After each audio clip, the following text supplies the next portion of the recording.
Hey there, kids. It's me, Oni the Unicorn. And I'm here to tell you that f***ing your dreams ain't cheap. In fact, it costs a ton of cash to do. So that's why me and the Ohno radio show need your help. Just go to the website displayed below and hit us up with some cash, yo. $1, $5, $1 million if you have it to spare. Any amount is appreciated. Well, I gotta go because these dreams ain't gonna fuck themselves. See ya!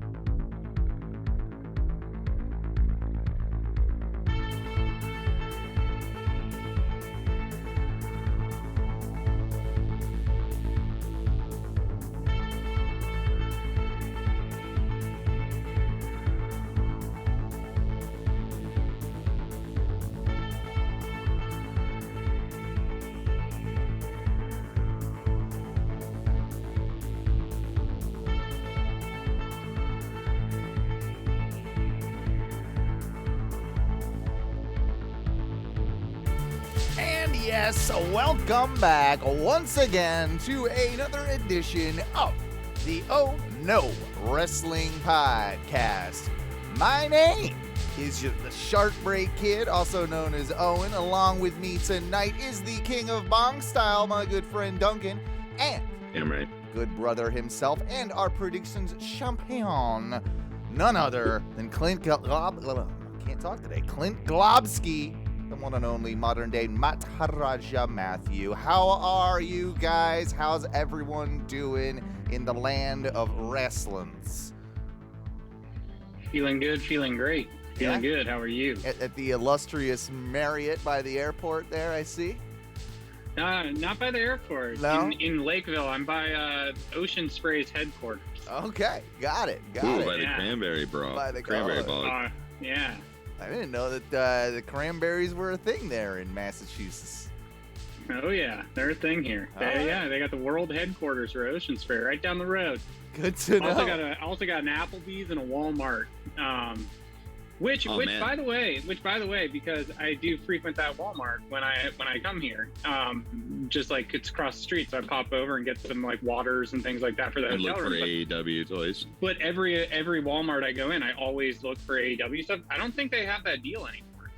No, they don't even have, like, even in Colorado, I've looked.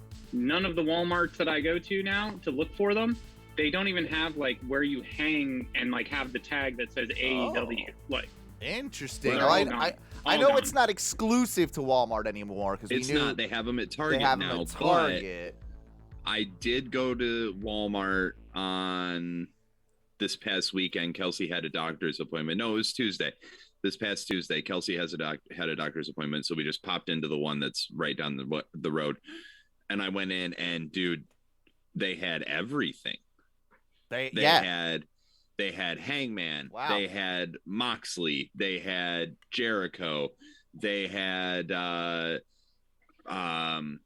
Orange. They had Riho. They had the new Bendy Cody. They had Miro. They had, you know what I mean? Like, they had the new unparalleled, like, so the first line is unrivaled, and then there's unmatched. So they had a bunch of the new unmatched series, like. So I think it's just the supply chain issues, which have been going on for a while now anyway. So right. Yeah, maybe it's just like, it's place by place. Like, certain Walmarts are going to get them, more than others. And much like with you and getting shitty wrestling shows, Matthew, out there in Colorado, maybe it's the same thing with wrestling figures, which kind of would stand to reason that, like, places that are maybe a little bit more off the beaten path, right? Like, not saying that it's off the beaten path, but you've always complained about, like, how it would be a pain to go from, like, Salt Lake and, like, the routes that you would take, and why you blame you not getting, traditionally a lot of great wrestling shows could be the same reason that you're not getting a lot of the figures.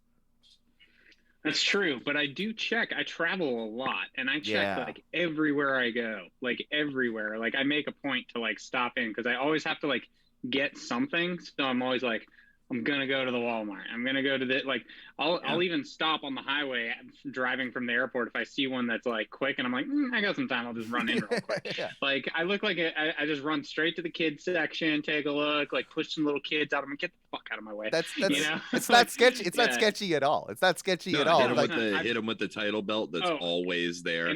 Go to Walmart, run to the kids section, don't have anything, run back out. Run out, yeah. And then they stop you and you say, well, sir, what were you doing? It's just like, well, you guys just didn't have what I was looking for. Yeah, I was looking for toys and you didn't have them. No, they know what you're really looking for. I have gotten a couple of weird looks from some like parents with their kids. And they're like, why is this guy like, because I like walk at a fast clip, you know? Yeah, like, we both do. I'm on a mission, I'm moving. And we're so fast I'm walkers. It's like, what the fuck is this dude like speed walking through here? Through the kids section for like rolling straight up to the wrestling figures, taking a quick look and being like, oh, fuck it, I'm out. Oh, yeah. But they do always have the belt. Yeah. Always have the belt. There you go. So the deal must not be completely over if they have the belt. I just think the exclusivity is done. Yeah, it's done. That's the biggest thing. Well, before we, that's actually a really good way to transition is talk about exclusivity.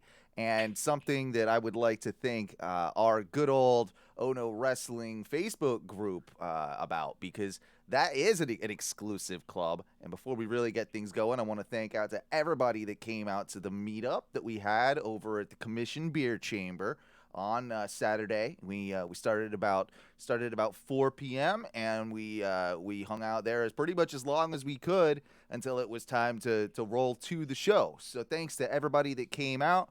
You guys got to sample some good beers, hang out with me and some other members of the community, and then we went to the show, which we'll talk about here in a little bit.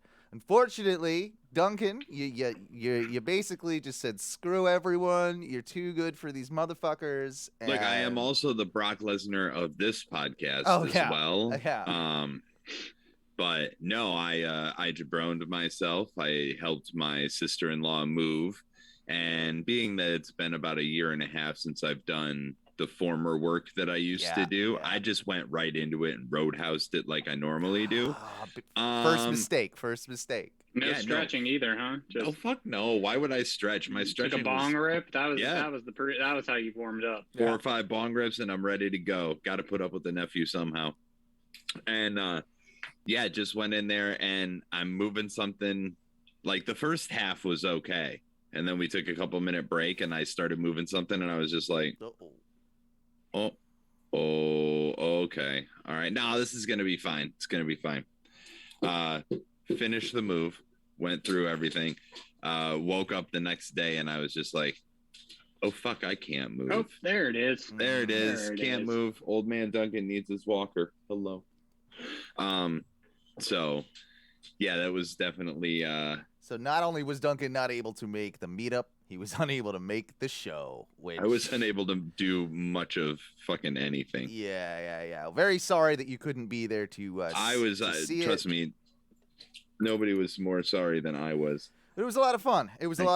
The arena itself, I'll say, actually great size for AEW. They, that perfect sort of like between 5,000 and 7,000 people, but closer to the 5, I would think, right? Like it was on but perfect. I mean, they can easily call it a sellout. I'm sure it looked like it was. I was gonna say, was it sold out? Oh, it looked pretty packed. It looked pretty packed. I think there was like 1 or 2 camera pans where it looked like maybe like a top row or 2, maybe people left and went to the bathroom or something, like whatever. But it was just a quick pan where I was like, it looks really full. No, I was like, I just missed a couple of seats. In person, like, yeah, there might have been 1 or 2 like rows here or there, but for the most part, like easily WWE would call it a sellout. So I'll give it to AEW. Sure. It was a sellout. Well, it would be 57,283 fans in attendance. That's true. That is true. But they only gave away 4 It's a record. They had, it was a bit of a madhouse. I don't think that place kind of really knew what they were getting themselves in for as well. The security was just atrocious, and it was to the point where not even like a woman with like a clutch couldn't come in. Like it was like not even a purse or anything. So we had to. I had my small fanny pack. Teresa had her little little purse. It's not like she has this huge purse. And we had to go back to the car and we had to take things back. Couldn't have vape pens. You couldn't have anything really. Like it was strict. It was real strict. Stricter than pretty much any show that I've been to in the past. Yet, of course, strict on that. Not a mask in sight, as Florida apt to be. We had some interesting dark matches or dark elevation matches to open up the show, which I believe would have been, I always forget. Yeah, that would have been airing tonight, I think. No, yesterday. That aired yesterday. So they had one in particular with QT Marshall and 10. QT Sparkles. Yeah, QT Sparkles and Preston Vance 10 of Dark Order. And it was maybe a minute. It was a decent little match, but it was maybe a minute into the match before 10 straight potatoed QT. And it happened so quick, and the cameras were all zooming on it. Like you could see QT's eye straight up closing, like as the match is going on, right? Like it is just like full on, like Rocky, yeah, like cut me Mick and all that shit. So. That was that was interesting. I gotta say I forgot there was a tag match, or was it a tag match? One involving Layla Hirsch, and I'm a big fan of Layla Hirsch. The more I see her, I think they need to do something more with her, and like maybe she's never gonna be like top tier, like upper mid card. But I could see her easily one day holding like maybe that TBS title if it's kind of that mid card title. So right. I don't know. Every time I see her, I'm just like, I feel like she's at every show I go to. So that says something as well, like the amount that she clearly works. And there's just, I don't know, she gets better and better and better. And one of those ones to just like kind of keep an eye on in like the coming years.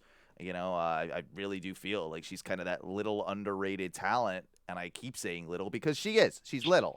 And, she's tiny. She's fun size. Yeah. But there's something great about it, and sometimes that size differential can go in your favor and whatnot. But I'm sure you guys have watched pretty much like the show at this point. Like you've seen it, Yeah, I watched it. Yeah, I've watched the whole thing. I know you, Duncan, probably have watched more highlights than anything, but but honestly, they post so many different clips and highlights that it's very easy to. You can get most almost everything. You can get most of everything. Yeah, I finished. So I talked to you after you got back from the show that night, and then. I watched a good chunk of it on Sunday and then had to leave. And then I watched last night as I was going to sleep here. I saved the main event. So I was watching that before I went to sleep last night. I was like, all right, I'll get to the hotel, make sure just like chill out, have a beer or two, like fucking watch the main event, Cody Malachi 3, which you were there for 2 of them, 2 out of the 3. I was there for 2 out of the 3. That's correct. Yeah. So Duncan, you and I were there for 1 of them. 1 out of the 3.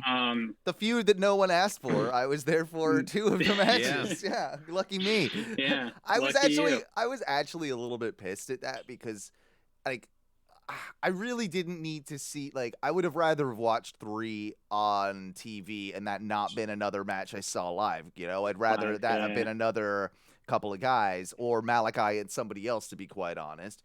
But I think it was better than the one that we saw. We'll get there. Better match. We'll definitely get there. We'll definitely get there for sure. But yeah, like I felt just because of the proximity from Jacksonville to Orlando that they would have done something a little different. So that was why I was a little bit like, that's kind of shitty because a lot of those same fans would have gone to both shows. I mean, I saw saw a lot of familiar faces and that type of thing. So yeah, in that regard, it's kind of like, well, I don't know. But what would you in saying all that? Were you of the same opinion that Danielson and Dustin, was match of the night by pretty much a 100%. long shot? Yeah. 100%.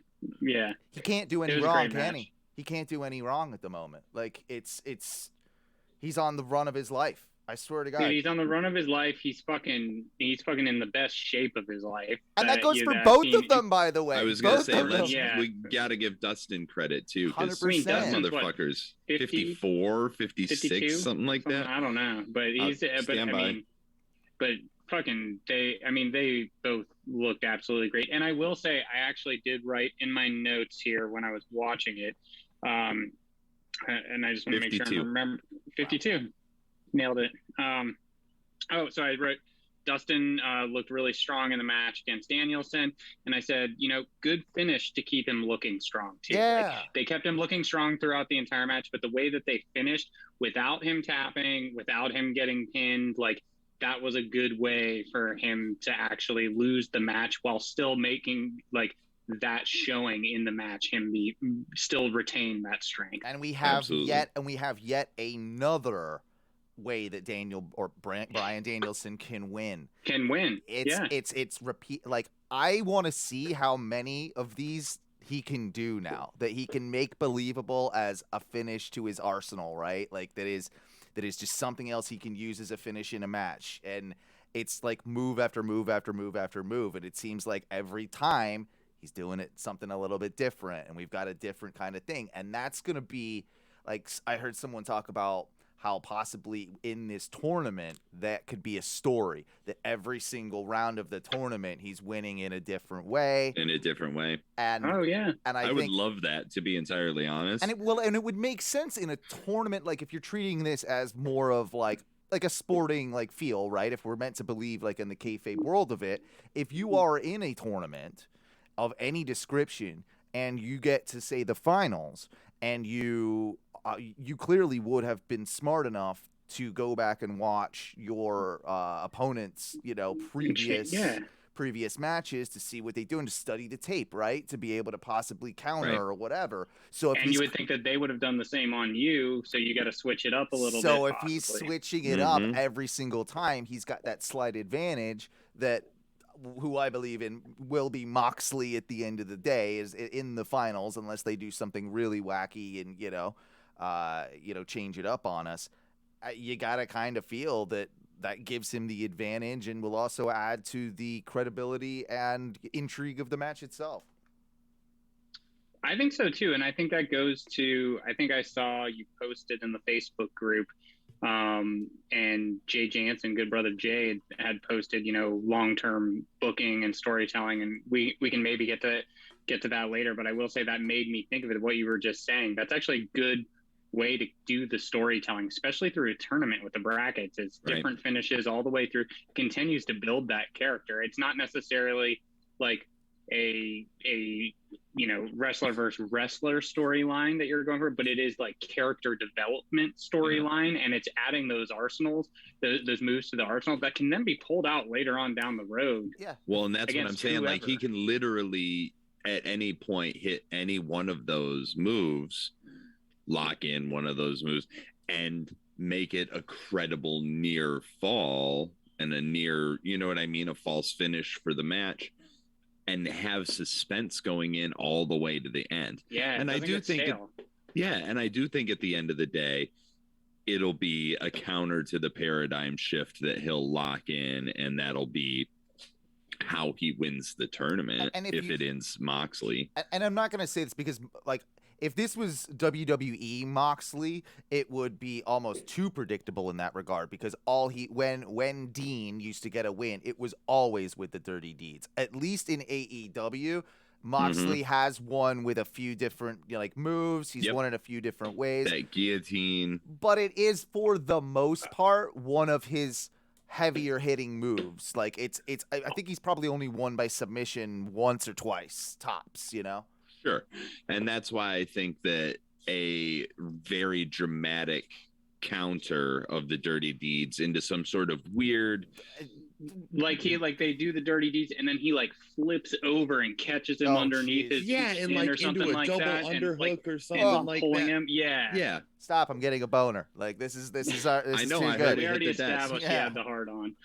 A couple of other things that I want to touch on. Penelope Ford and who was it? Now I've just forgotten. Ruby Riott. Yeah. Soho, sorry. Pretty. Riot Soho. I was underwhelmed. I was underwhelmed too. I will say this about Ruby Soho: you got to make her fucking meaner. There's something not clicking. I can't. There's I something can't not do. clicking. I can't do the fucking coming out and smiling and like she's got to have some fucking edge to her. I don't She even needs to be a bitchy punk rocker. I think she's gonna be. Don't make her a PG punk rocker. I think there's a lot of they need to turn her heel, honestly, as quick as possible. I think that she's gonna get real old in this role. It goes to what you're saying. Now you can be the bitchy punk rocker without being a heel for sure, but in her case, I think the sooner you do it, the more success you're gonna have with her. Mm-hmm. Yeah, it seems. It's probably like ingenuine is the wrong word because it seems genuine, like she's having a good time and like really enjoying it, but it doesn't seem to go with the persona and what you would expect for, like Rancid. You look at like okay, Lars, so that's like Tim Armstrong. Like you look at like fucking gutter punks. You look at Lars with the fucking DMS tattoo across his head. like and so like that's the thing where I was thinking too. It's just like instead of having her with all of, like the classic punk rock patches, right, and the Sex Pistols and like all that sort of like early wave of punk.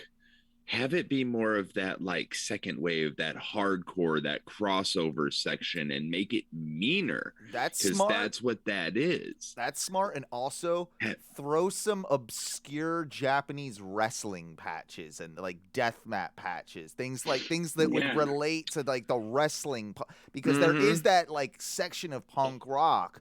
Or wrestling rather, that is kind of punk rock. Even your CZW, right? Like, and things like that are PWG, a more punk rock vibe. If you can play into that with her character, I think like you can give her a little bit more like, this person's a serious threat because she knows the wrestling side of things too, like as well as having the angst, but she also has like this wrestling knowledge which hardcore wrestling fans will pick up on and give her like credit for like studying these matches or these people, and she likes this person, well that person did this sick sadistic thing, and then she could also like if she had something that would indicate possibly like another person's like finisher or something, or someone, honestly, and then put something on there and just have Excalibur point it out, it'll be fine. Yeah. Even if most of the audience doesn't get it, he will, and Excalibur will point it out, and yes, 100%. But as much as that match didn't do it for me, I didn't really think like the easy finger to point would be at Penelope Ford. It wasn't her fault, and it wasn't really Ruby's either. It was just Ruby did have like one or two really bad moves that didn't really look good and connect. There was like a kick, like a spin kick, like up to the face. It wasn't a super kick, but like it was a spin kick that was up high, and like the camera cut quick, but it did not even come close. I'll say this too. I think I did catch that one live, but then certain moves live you can see better, and then others, like I was wondering how some of that shit was going to relate to TV or translate, and there were definitely points in and we had good seats, but with every wrestling show, it's almost two different entities, right? Like there's wrestling on TV and there's wrestling in the arena, and you almost have to like keep a balance, but sometimes wrestling is almost more for the camera than it is for the live audience, and sometimes it's the other way around, right? So it's hard to see how things translate, but pretty underwhelmed. I still think Penelope is one day gonna be all right. Like she's showing signs. In the jungle, looking for Penelope. Moving on from that. Club Dread, classic underrated movie, by the way. Club Dread, I forgot about that movie. Jeez. Broken Lizard, same guys that did Super Troopers. Yeah. Also, I will say this about Ruby Soho, like they've ruined the Rancid song for me. Oh yeah. And I mean, that Rancid song like, wasn't that great to begin with. It wasn't that good, but it held a special place in my heart. They would have been, if they were going to go off anything from an Outcome to the Wolves, they should have done like Maxwell's Murder or something like that, because that shit slams and hits really hard. It's like, I don't know, Ruby Soho, I get it because it's her name, but it's like, and I know she has the connection with Rancid and everything, but also it's just like too, and I think that's also part of the character. It's too like, on the nose, poppy. It's on the nose. It's too on the nose and too a little poppy to like. It doesn't have as much edge. That's such like, dude. That was the song that the label was just like, you guys have to put this out as a single and make a video for it, and they were just like, fine, right, yeah. You can watch the Ruby Soho video, and you can see exactly how fucking bored they are doing it. If they're smart, when they turn her heel, change the song. And have it be, and you can, dude, have it be fucking Madballs, set it off. Dude, there's a ton that you can do. And I'm just saying, I really want to hear some Madball as, I want to see a circle pit going. I'm into it. Open this fucking pit up. So then I'm kind of bouncing all around the cards order, but we did, of course, have Lance Archer, Eddie Kingston that we need to talk about. And I think when we discussed it the previous week, this was one of the matches, Duncan, that me and you were really on the fence with more than any about, who the victor would be. And I don't think we'll ever know. Yes, I don't think we'll ever really know whether or not the outcome of this was intended or not. Yeah. The finish certainly wasn't intended. And it was, the thing about the match is it hadn't really gotten there either. Like it hadn't, like it was on its way, but it hadn't got, like, I don't think the move that was, which it was like an intentionally missed move, I believe, but like that move wouldn't have like caused the finish is what I'm saying. There was stuff after that was going to come. Yeah, Kingston rolled out of the way. Yeah. So it was supposed to, he was supposed to slam. Supposed to miss it, but not miss it that way. Not miss it that way and hit his head, yeah. And it was, I've gone back and ghoulishly watched it again just to see kind of like how it looked up close. Probably multiple times, right? Well, just had like when I saw it live, it really did, like, I think you used the term, Duncan, like it sucked the air out of the arena, and that. I was gonna ask, what was the reaction in the arena? It took a second. It took we that just saw second. A dead body. Like it wasn't that immediate, like but it took, like, it hit. Half the crowd was like that, including myself, and then there was this realization about what everybody had just seen, a split second later. Yeah. Did they show the replays on the Trons?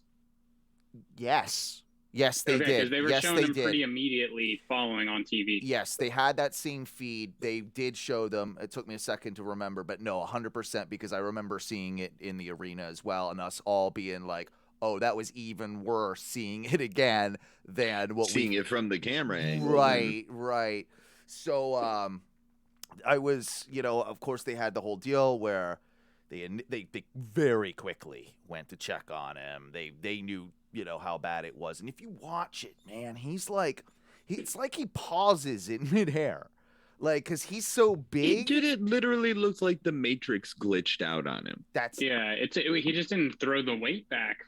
Something. It was like the way he jumped instead of like, it was like a back, like, and then tried to catch it. I don't know. He didn't twist quick enough. A lot of those, I don't know, right? But the way he landed with just like, he tombstoned himself is what happened. He tombstoned 100%. himself. 100%. And that compression of the spine plus like the neck and the spine, and then of course like the obvious sort of concussion that would come off of that, of just hitting your head that hard.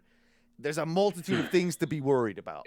Is the deal, and we kind of we're all saying it all in our group all around us. Is like. He's this. It's not just one thing. It's not just he just broke his arm or something, right? So instant cause for concern. He did.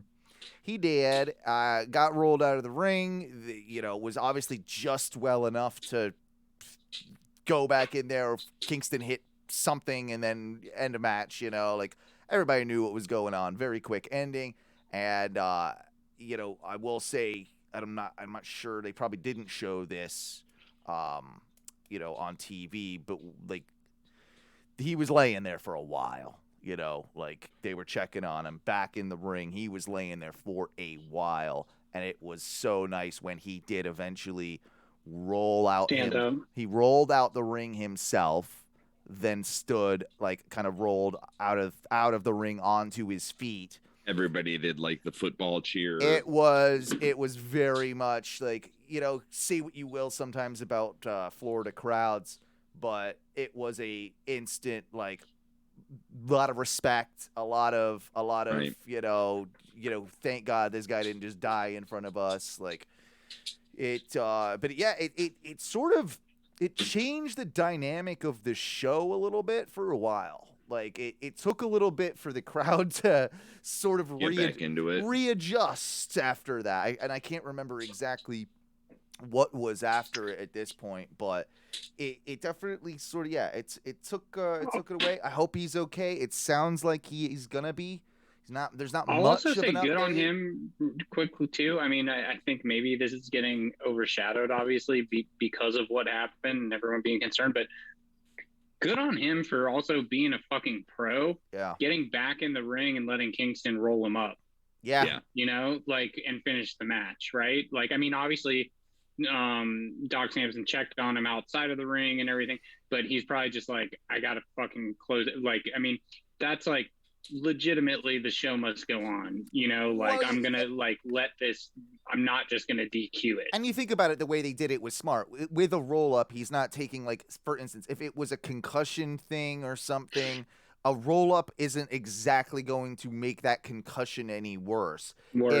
They probably checked to see if, like, his neck was broken, if the dude could move his fingers, toes, and all that. Exactly. Yeah, I think you could see when he was on the outside that he like went like this, like with one of his hands. You could see him moving his fingers. So he was well enough to take a roll up, essentially, in that regard. Like, because at that point, you don't want a guy with a concussion really doing anything in the ring, but what's the easiest thing that we can possibly do to get out of this match? Quick roll up. Don't even have to slam the mat. Yeah, exactly. He rolled back in. All you gotta do is just roll him up. Yep. So there you go. Like, that was the way they handled it, and I thought they handled it well. Best of luck to him. I hope and I hope he has a quick recovery, because we were just getting into the guy. Me and Duncan were just getting into him. Like, like and that dark taping that we went to, he was super, like, he was super impressive. He got us. Yeah. At least he tweeted out afterwards. He did. Yeah. Yeah. So I think he said something to the effect of, I've done that hundreds of times, and I'll be alive. I'm gonna be okay. It's we put our bodies on the line. It's part of the job. Yeah, and then he had good things to say about AEW, and then and the way it was being handled, and then also he had nothing but good things to say about Orlando for the support after the fact. So kudos, Lance. You've got a long-term fan in me, and hope we can see you soon. Punk and Bobby Fish had a strange interaction, and I wanna go over this. This was really, I don't know how I didn't watch this one back on TV, but it was a match between random jobber guy who had no entrance, who, like, even live didn't have an entrance, just was there in the ring when we came back from commercial break, and Bobby Fish coming out to nothing. Like, really, like, very tepid response. It was kind of like, oh, this isn't good. Also thought that was strange too, because of the amount of time that he had spent in NXT. Probably still has a house or lived in Orlando. Still does probably live in Orlando. Weird kind of weird hometown. You'd think they might get him, get behind that just because he lives here. No, nothing really at all for him. Even during the match, the crowd was split 50-50 between Fish and the jobber. Huh. And that was really I don't think weird. Fish is coming across as strong as they had hoped. And I think that, in my opinion, he hasn't even come across in his matches. I think the matches have been good. I kind of disagree. I don't think the character, there's nothing much they've given us character-wise to bite into, but I think the match work's been more than good and better than... The match work is fine, but I think the missing character work is really the problem. I think that's it. I think that's where you don't get the buy-in because you have nothing to buy. Like, you're like, okay, that was... Because he was the dullest member of the Undisputed Era. Without question. What am I buying into now? I think they're trying to kind of make him like really rely on his like kickboxing and sort of MMA background. It seems like I think they're my god, if him and Punk have a fucking MMA fight, I think that's where it's going. I think they're gonna lean into that a little bit. Fuck that. I mean, and I know they've done this I know they've done this MMA thing before, and we actually I think already talked about it when they did the who was it? It was Jake Hager and someone, but like that, but that one, I think we all agreed when we talked about it wasn't half bad for what they built it for and what they did. I don't think you can do that again. And you know what? I will say with the things and gonna come off, people might not like it. I don't really care. I think Bischoff said the fucking right thing when he said it about CM Punk earlier this week, where he said that he's fucking shitting the bed on this. Yep. Right. He 100% said what I'm thinking and what I've been thinking and what I talked about on the show last week. And I'm not. It's not because I've not been a huge CM Punk fan, right? So it's not because like I get it why people like him, and you know, Owen, even you and I talked about it on like it's just like. Well, is it time? Like, you know, and he mentioned it in that promo a couple of weeks ago where he's like, you know, I'm going to ride this out until, but it's like, dude, you have all right, talk about long-term fucking booking. There's no long-term booking there. There's no substance to this. And the long-term booking you're is okay keeping in the ring. The long-term booking you're not fucking phenomenal. Is keeping the long-term booking is keeping you in anticipation of the long-term booking. And that's what's annoying about it. Because until the day comes when there's like a storyline that we think is going to go longer than 2-3 weeks, you know, Team Taz, cool, a couple, fine, some interaction. I kind of get why they did that to start things off. But that sort of fizzled out into nothing. Didn't even get the match with Ricky Starks, which is the logical decision out of anybody really in that group. And then...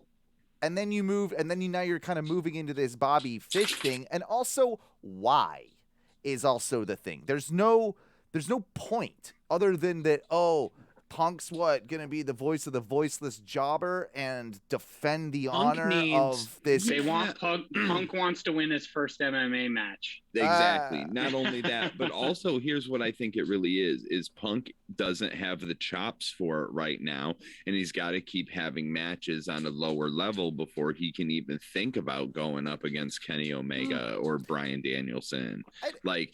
Dude is running at 57% of what he was at his peak. Yeah, I was giving him the benefit of the doubt in the first couple of matches, saying that's, you know, a little rusty, but that'll wear off type thing. And it just hasn't. And it just hasn't. If anything, it's gotten worse. He's not looked, you know, as good since his first match.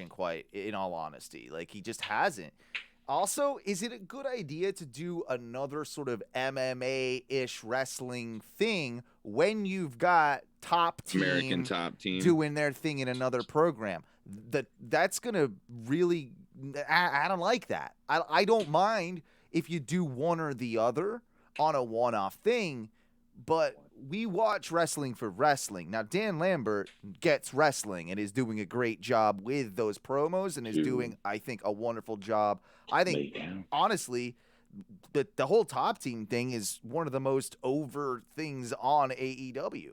But is it the right move to do to do more of that stuff? And for me, it's no. Yeah, I don't know. The crossover is too much. Blend those. Yeah, you don't need to keep blending those worlds. There's you do it the once, or one storyline at a time if you're going to do it. Because I mean, to your point, like you just said, we watch wrestling for wrestling. There is an outlet for MMA if you want to go watch MMA, right?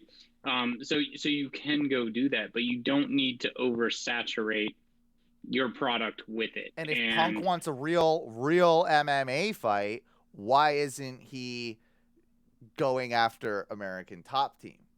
Yeah, exactly. That doesn't make, it just doesn't really make any sense. So not a big fan of that. And I honestly I do feel bad for Bobby Fish. Like, hopefully they can come up with like something. He's got to have some charisma, man. That's the thing. The lack of charisma. Like, the dude has skill. He's, he's a striker. He's a grappler. Like, he can do those things. I in no way am saying he can't back that up. I think it just falls flat because there is no fucking charisma. No, I think you're 100% correct. Let's get then pretty much to the only other major point of the show, which was the Cody, the main event, Cody versus Malachi Black, rather. Wow. First, I'll say this: seeing it live, I enjoyed Black's entrance more in that arena than we did in the amphitheater. It hit harder. Also, I could see does like the haze and stuff like that fill out a lot more in an indoor area. And of course, just like the lighting, like you can make it darker, more controlled environment. So I think that was part of it. It was funny because they did fuck up one of the spotlight cues where I'm not sure if they caught that on TV, but he was over on like the ropes. The spotlight was supposed to get him on the ropes before it goes out again and then catches him in the middle of the ring in his pose. Well, they threw it up in the middle of the ring first and he wasn't there. So fucking rhino. So good job on that. But somebody, kudos to whoever was sitting in our section, because they knew what they were watching, because they were waiting for this entrance. Because as soon as the lights all went out, you heard all the vape pens in the world hit at once, even though they were keeping it out. And they're about to hit the haze too. Yeah. And the smell of the weeds just completely went up in the arena, which I thought was absolutely hilarious. And when everybody's just sitting there, as the lights came back on, the match was better than Cody and Black 1 and 2. This was it the right finish? Was it? No, but they had to. Why did they have to? Yeah, why did they have to? Because of Cody. Because of Cody. You know the answer. I know the answer. We all know the answer. I know. But still, my favorite thing is I saw a meme and it was Cody busted open at the end of the match and it said "bad booking is all elite." Oh, that's funny. I'll tell you this: the boos were deafening. It was the boos were almost as loud as when Punk came out for the cheers. During Cult of Personality. That's saying something, because say what you will about Punk and all that, people don't care. People do not care about what we care about, apparently, because those fans were electric for Punk and they were nuclear for Cody. It was, the boos were unreal. And they were getting bad when we saw him in Jacksonville, but this was amplified that extra few weeks or whatever, that couple of months. Like, this was, he's either a genius or he's delusional. And I can't figure it out. I can't figure out which one yet. There's no reason that it can't be both. Yeah, that's true. Well, but then what do you think about, like, what the fuck's he doing with this Too Fast, Too Fuego thing now? having that I really don't understand. He's sick of getting booed, so he has to do something to pump So he up puts his a mask ego. He's gonna put on a fucking lucha mask, and we're all gonna know it's him anyway. So we're gonna be like El Boo. But people would boo cheer the irony, is what he's probably thinking, and therefore. No, we boo en español. El Boo. El Boo. Yeah, El Boo. El Boo. El Boo. Boo, fuego, tu fuego, boo, pendejo. So I mean that's my only like guess as to why he's doing that. I don't think that ever makes it on to Dynamite, or not in any like serious fashion or form. I fucking hope not. Yeah, that doesn't need to be there, and especially when he's like already kind of insulted our intelligence so many times with what he's doing with what he's doing with his character. To me, man, I'm gonna be honest. I just think it's Dusty booking. I was trying to give him the benefit of the doubt that maybe he's too smart. He will eventually turn heel. This is all part of a heel turn. I don't think it is. I'm at the point. I definitely don't think it is. I think he's sticking to what he said when he's like, I don't want to ever be a heel. I have a daughter and blah, blah, blah, blah. I think he's like going to stick with that. And I think that is going to make people hate him even more. And he's going to continue. Like, he's even like brushed it off. And maybe, I mean, I don't know if this is even the ultimate fucking heel move, right? Maybe, who knows? Like, that's the point. Is the lot that he does? He's doing a lot of these. That's the point. Maybe he is that good, but like when he then says like, you know, I'm not going to do this. I would never be a heel. I would never, you know, do that.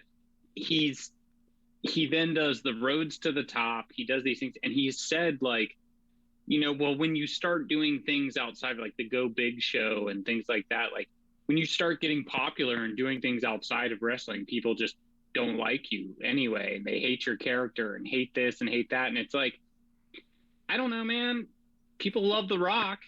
Yeah. Like, you know, like we could go that far. You're no fucking Rock, but like, no if one you're going to make that comparison of like going outside of something and doing something else, and then people thinking you're a heel or not liking you because of that, that doesn't necessarily. No one hated Roddy Piper for doing movies. They hated Roddy Piper for his character and what he was doing in character. They didn't hate him for his movies. I think most wrestling fans endorse wrestling Hollywood crossovers. Like, I think for the most Cody's part they just do. In life, fucking a selfish prick.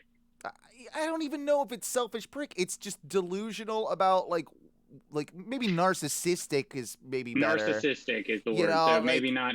Yeah, I don't maybe know, not selfish prick, but narcissistic I'll take. But narcissistic is definitely and Cody is 100% a narcissist. Here's the thing with this whole booking. And Brandy makes it worse. Yeah, she feeds into it for sure. Then because she's a pretty much, you know, cut from the same cloth. I would kind of venture a guess. The thing with this whole finish, and obviously then having we had kind of a loose arrangement now with Black and Andrade. On top of that, we have Pac presumably turning face and aligning with Cody. So does that mean that he's no longer aligning with the Lucha Brothers? That's a good question. No one knows the answer to that, but I can definitely see of the match that they're building for Full Gear being the tag match between Malachi, Andrade, Pac, and Cody. And the match itself will be good. I just want to know why. Why is this match happening? Why? Yeah. What is the point of this match in storyline? Why would Andrade and Black align? And I hope they do more to explain that. Why would aside from Pac having a beef with Andrade, aside from that, why would he come to Cody's aid? Because none of those character elements click at all. Right. I still think they're building to that match, though. But I will say, Malachi and Andrade with his fucking gimp mask, which I fucking dig actually. Like I see those, like, at least that presentation. They would look working dope together. They would look dope together. Yeah, I think I see that presentation working well together. I mean, we also, by the way, we haven't talked about Rampage at all, right? So we haven't talked about Andrade. Exactly. Oh, So Andrade and Pac match, yeah. Which was a fucking banger. That match was everything that I've wanted to see Andrade do. Like, I mean, when he did it, and I actually don't even remember the name of it. I just remember, Duncan, you and I saw Bandito do it at Ring of Honor, and but he did it from the inside of the ropes on the corner to the outside, the tornado twist. Yes. Yeah, dude. That was fucking awesome. That, like, he was definitely and he's like 260 or something, 265. Right, he's like, not a a big little motherfucker. dude. Like, so I don't know. I think that match on Rampage was the start, and somehow that's how they're gonna tie into this. Here's the deal too. I still don't see where the needle is exactly threaded to, like, close the gap there, but I think that is somehow how we're getting there. I think we're going towards more of an Andrade thing where he's like buying people off or something. Like, there's something going on with what that. If he goes like the narco, like the Saint Muerte angle? Yeah. Like, what if he goes more of like a Narcos route? I'd be down with that. Yeah. I'd be down with that. Yeah. I mean, I always said that before we all knew Del Rio was a complete piece of shit, that he should have gone kind of in that way and been more of like a Mexican mafia, like drug lordy type character, absolutely. You know, like something in that world. But Andrade can pull that off too, and he can with those suits that he wears and the suits and are the so gloves good. and the. Remind me again of the MJF thing too, because wasn't there a whole pinnacle? Who did MJ? Am I misremembering something? MJF paid. Who did he pay MJF off? is talking shit to Darby Allin. No. Yeah. He's in a feud with Darby, but there was something that happened. Did he pay off Andrade? Was there an Andrade Pinnacle interaction a couple weeks ago that I'm misremembering, or there was an interaction with those two as well? And I'm wondering if maybe this is all to just kind of fuck over Cody. Oh, that'd be fun. Or I might be misremembering something. I'll have to come back and look at that. But yeah, otherwise I'm kind of torn as to how I feel, and this is why definitely the feud with Malachi and Cody isn't over. Was there was a tweet that Malachi put out that I think even AEW retweeted that was along the lines of something about like, he said something about like losing the match, but that didn't matter in the end because I still sort of like took you there and I took you to that dark place and all that type of stuff. So that's going to play into things as well. And Cody, you know, having to, you know, have this whole, like, you know, he's fucked, you know, Malachi, if nothing else, is successful in causing a rift between Cody and the Nightmare Factory, Cody and Arn, having that whole feud go, you know, or that whole kind of stuff happen. And then obviously having Cody have to go like darker and darker within the match to finally get the win. So in Malachi's own sadistic way, he's already gotten into the head. He's already turned Cody. So in kayfabe, that's kind of a win in his mind. Yeah, just a you know. Yeah, I could see that. I will say that you are not crazy because I remembered this too. Sorry to backtrack really quickly, and then we can jump back. I did look this up. What and so why it did happen. We're not crazy, because I do remember this happening too. But so there was a segment when FTR won the titles, right? The AAA titles. Yep. So they're walking up the stairs backstage with Andrade. Yep. Who I think maybe had something to do. I don't really know. But anyway, they're walking up, and then Tony Schiavone's there. MJF is there, and then Andrade says something to MJF, and MJF says, "No, wait, first, dinero." Yes, he says he's like, MJF. "Do you want cash or do you want check?" And he's like, "I want both." That's and then, right. Forget the guy's name. His consultant hands him both, and he's like, "Thank you." Yeah, MJF is, and so they did make a deal there where Andrade did pay off MJF, or the other way around. No, Andrade paid off MJF. Yes, you're right. Andrade paid off MJF. I just watched it. Yeah. The consultant handed over the money. So Andrade and FTR came up the stairs together. Tony Schiavone was interviewing MJF. Then MJF says, "Before we do anything, we have a deal." And then Andrade says, "Dinero or cash," or "Dinero or check." So how does that then fit in, like, in the character with Malachi Black? Because Malachi Black's not really, like, I would think, it would be more if Andrade was taking money. Yeah. This is interesting, though, but it might be something to, like, AEW does this quite a bit now, where they're doing, like, these multiple stories with characters that are overlapping into multiple stories, and then kind of creating another story in and of itself. So that's an interest. Yeah. So that could be a possibility with that. Speaking about, we'll move on, because we've talked pretty much a whole hour about that Dynamite, and yeah, you guys are right about just how good that Andrade Pac match was. I think we're all a lot more interested, even with the weird stuff that's going on with him and Black. We're more interested in Andrade in the last 2 weeks than we have been since he debuted. So realistically, we're in a much better place. Charlotte and Becky had a little thing, huh? Over there. Oh, did they? Over there Just on Raw. Bit. Over there on Raw. Yeah. No, it was SmackDown, wasn't it? Yeah, SmackDown. Yeah. Yeah, it was SmackDown. Yeah, it was SmackDown. You're right. And supposed to be. Also, I mean, rumor has it Sonya Deville was pretty fucking pissed too.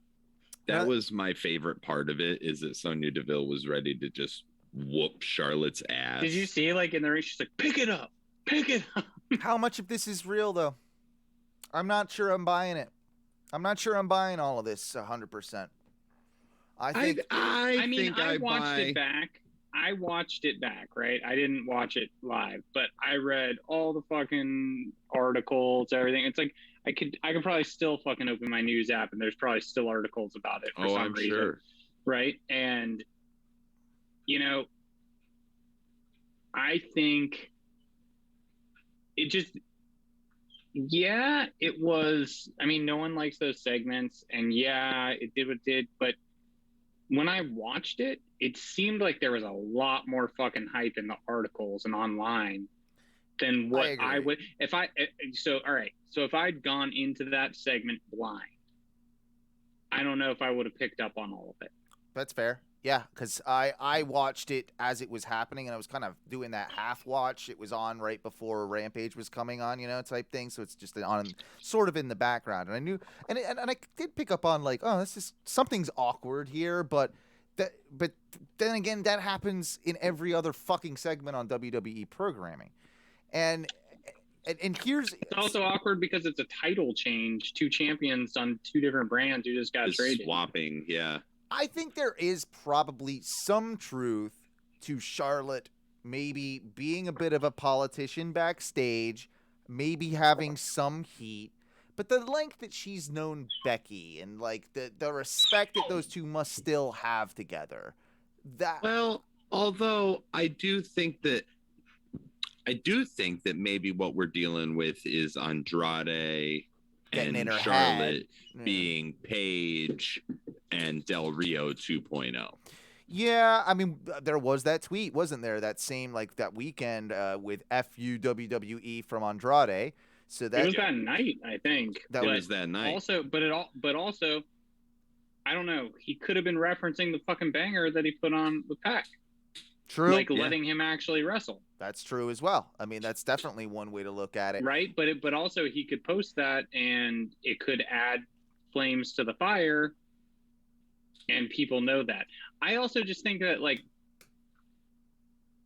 usually in today's fucking world, there is some sort of footage of this shit that happens backstage that gets leaked, whether it's the fighting and like the arguments, whether it's Charlotte being escorted out, especially if she was escorted. Do you think Vince really had fucking Charlotte Flair escorted out? This is where I'm not believing some of it. But see, I'm more likely to believe it because there's no footage. Because if there was footage, and it would be like WWE.com exclusive. Right. Well, and if it was a WWE.com exclusive, we all know what's going on. But it's a work, yeah. Yeah. But if it was like, I feel like the lack of footage lends more to the credibility in this particular case. I'll say what gives. But are we shooting ourselves into a shoot? That's possible. We're working ourselves into a shoot, brother. Yeah. HH for life. I'll say this about it. The biggest evidence that it has of actually having some credence and being real is that WWE would kill to book something this good. And they're not capable of actually writing something that would be this good, to put this much heat on Charlotte and to spawn such a good feud. So therefore, I think it might be real. In the sense, like, that's the best evidence that they have is their own track history of booking. Because, like, realistically, yeah, again, they would kill to book something like this. They would kill to. I think they need to open the forbidden door, and Andrade needs to go to Seth Rollins and Becky's house and eat their apples. There you go. I like that idea.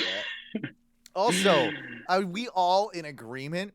We don't want Charlotte, even if this is like a straight, like, work and she or whatever it is, right? In any case, I've not met a single person that actually wants to Charlotte in AEW. Absolutely not. No, fuck that. And the perception, even if it's not reality, but the perception becomes reality that Charlotte is difficult to work with, that she is a bitch, and that she's going to become like, she's kind of getting a bit of a Tessa Blanchard sort of vibe. I was just going to say, she's got the Tessa Blanchard heat. Why do you want that in your locker room? Especially when, you know, I personally don't think AEW's division is as bad as it's giving credit for. It's come a lot further than it's gotten credit for. Is it perfect? No. But what the fuck? No, neither is WWE's. You guys have like 6 matches you can put on. Like they didn't matter. And at least that I feel like AEW's. Well, and we've also seen all of them a million times. Whereas with AEW, you are building new stars and you have the ability to, you know, kind of start from scratch, to kind of build new people, to have matches we haven't seen before. Yeah, if I don't need to see Becky and Charlotte again. I don't need to really see, I mean, yeah, Bianca and Becky, I'd like to see that again, but I think it's just, I'm getting tired of kind of all of those characters, all of those, you know, apart from Belair, which is the newest. Yeah, it's the same storylines over and over again. Do a good storyline, like, you know, Tay Conti and Britt Baker arguing over who has the best ass. Like, that's the wrestling I need. Which it is, and I'm joking, obviously. It's Tay Conti. Tay Conti wins. Tay Conti wins. Yeah, I mean, that's obviously. Yeah, obviously. So no, all in agreement. We really don't need to see Charlotte in AEW. It would probably poison that locker room, and it would, she'd come in with a chip on her shoulder, and I think. Well, she'd also come in expecting to be the fucking champion. She would. She absolutely would. Like day one on her debut, she would come in thinking that, and yeah, I don't know that Tony Khan's, thankfully, I think Tony Khan's smart enough to know that people would very much revolt against that. That would seriously be like a John Cena coming in and beating Kenny Omega. Like at this point, as a wrestling fan, and Tony Khan is a wrestling fan, I think he's smarter than that. And at this point, why did you even start a second wrestling company, right? Like, why did you even bother? Because you're doing the same shit. Like, that wouldn't make any sense. Yeah, I mean, but again, if it is a work, let's say, right? What are they building that to? Just like another Survivor Series thing, and then Becky gets both belts? You know, I heard this toss around the other day, and with all the talent that has been cut, and kind of, in my opinion, the state that women's division is in at the moment, I kind of think that they should just unify the women's belts. The division, not a terrible idea. Speaking of women's titles, we have new NXT Women's Tag Team Champions. Okay, all right. Because that was the triple threat tonight, was it not? The Halloween Havoc. Halloween Havoc. Yep, the triple threat between the Scareway to Hell, I believe they were calling it. It was a ladder match, right? It was Indy Hartwell and Persia Parada. Yeah. Versus Io Shirai and Zoe Stark versus Gigi Dolan and JC Jane of Toxic Attraction, and our new champions are Gigi Dolan and JC Jane. They went with Toxic Attraction. Toxic Attraction, yes. Yeah, that's the one who fucking landed flat on her face the other night. Yes, I think so.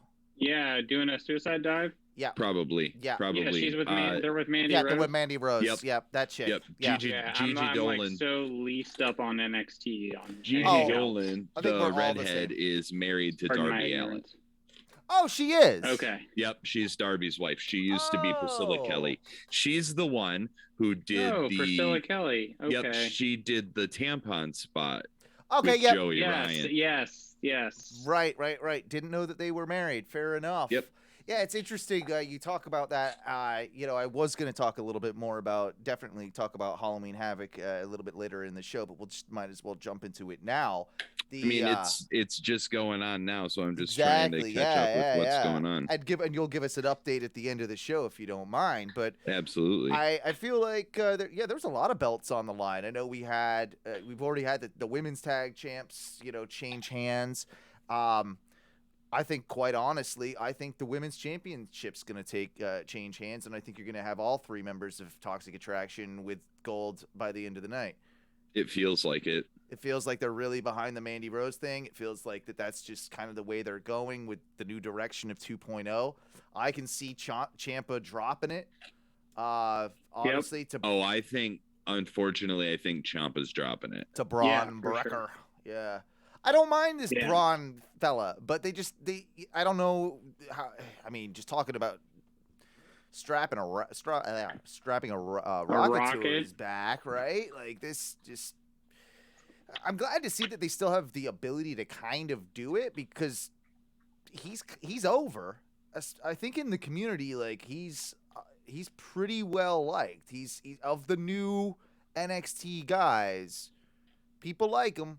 And so I think it's, I could see them doing that. Do you think that would have gone over as well had they not rebranded? No. This is every one of these moves is because of the rebrand. Also, why Imperium won't win against MSK. What was that? MSK, for all they have and have been quite controversial in the NXT world, which we should talk about as well, they are more NXT 2.0 than Imperium. Oh, 100%. So I think they retain those titles. Was that all the titles that were on the line? Women's? Yeah, because the Cruiserweight wasn't a... It was a non-title match. Is Chucky murder? I thought Chucky was just gonna murder everyone, and he should. No, so the women's tag match is a Chucky's Choice match. It was the spin the wheel, make the deal. So it was Chucky's Choice, and he chose a street fight. Oh yeah, Chucky. We all know Chucky. He likes a good street fight. Yeah, he's quality. He's quality there. We like Chucky. Yeah.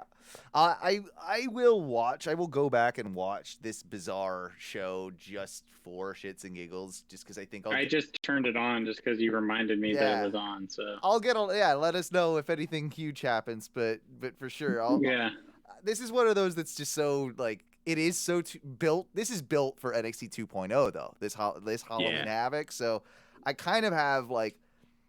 I don't think I'm going to see the best wrestling in the world, but I feel like I will get a couple of laps and I will be sports entertained.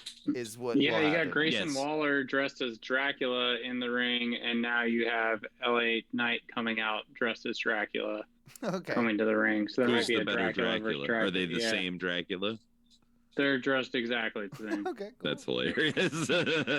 I think LA Knight's probably going to be the star of this show too. Speaking of vampires, I got to point out my "They're Only Noodles" Michael shirt that my friend Maria got me. Nice. I got asked the other day. I was like, "So what does your shirt mean?" I'm like, "Are you familiar with a movie called The Lost Boys?" No. I'm like, "No." Then you won't get it. And you won't get it. But they're only noodles, Michael. And then, like, what is it? They're worms. You're eating worms, yeah, but then Michael. there's the rice. Maggots. It's right. The rice become maggots. And what does he say? He's like, a billion Chinese people can't be wrong or something like that. Yeah. Yeah, it's a good line. Yep, it's a good line. Great movie. It got that sexy saxophone, so I'm going to have to Lost Boys it up here during spooky season. We were talking a little bit just here about MSK and some of the stuff that's kind of come out about that, which is very funny because we've been talking about this on the show kind of since its inception when we went to our first NXT show. And we New Year's Evil, correct? Yeah, it was. Yeah. And so you I think you were the one that initially brought it up, but it became more and more apparent as weeks went on that MSK was just being kind of unfairly booed by the NXT audience. Hit on for no reason. Very weird, because you would think that they are honestly just kind of one of those teams that you felt would fit and click perfectly, especially for the old, NXT system. Right. And they just didn't. We had our theories, like, is it just because they're Impact guys or something like that? Yeah. And then we've learned more and more about this, and it seems that there's a report of it being related to the parents of one Izzy, who I'm calling out right now as she's my arch enemy, by the way. Me and Izzy. I mean, I'm more than the moon. More than the moon. Izzy, more than the moon. More than the moon. I think she is in my wrestling world. Izzy is the moon. That is what is up. Okay. And if you don't know what we're talking about, you need to listen to Ohno Radio Show, OhnoRadioShow.com. But what is the exact? Can you pull up the quote that I should have pulled this? But essentially, it's the parents of Izzy. Are initiating the booing of MSK. And I forget their exact reasoning, but it's something, they put out a statement and it was kind of like, we should be allowed to boo whatever we want to boo at a wrestling show, which is true, but why it is true, however, but they almost admit to unfairly swaying the crowd because they are they have influence around people around them. It's fucking Izzy and it's their parents, and they have gone out of their way to sort of shit all over MSK. Yeah, so it starts from I'm looking for the article, but it's just obviously it's a day and a half old, so it's buried. Sure.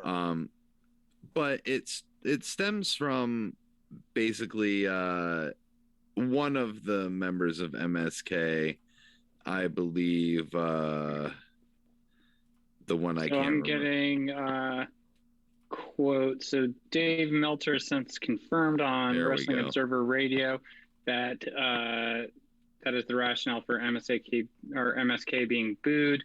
So let's see. It says I got a couple versions as baby faces on WWE NXT and have loads of high flying strikes in their arsenal. Their champion booed at the Tuesday evening present. Rumors on social media and Reddit have claimed for months that the boos aren't natural and as an alternative originate from a small group of NXT followers who are attempting to sabotage the tag crew, which I just watched MSK come out a second ago. Let's see. So Meltzer reports, and quote, I received a few variations of it. However, the model going round is mainly right. There are folks there, together with the mother and father of Izzy, who are mad as a result of in 2018 Zachary Wentz, earlier than he was known as Nash Carter, before he was Nash Carter. Yep, an impartial wrestler, and others, together with Lance Storm and Chelsea Inexperience, made feedback that have been destructive about Izzy taking a choke slam at an impartial present. So he reveals weird. Up in NXT, and her mother and father begin the gang to go in opposition to them, and so they receive plenty of associates. Everybody it's is weird aware the one of that you everybody. have that you're reading, because I've got the same quote here, and when you're saying like impartial, like blah blah blah, it's meaning independent show. So so okay, so I don't know who quoted this. This one, yours is weird because this one's saying. I clicked on. Here you go. I clicked on IndianSports11.com. Okay, thank you.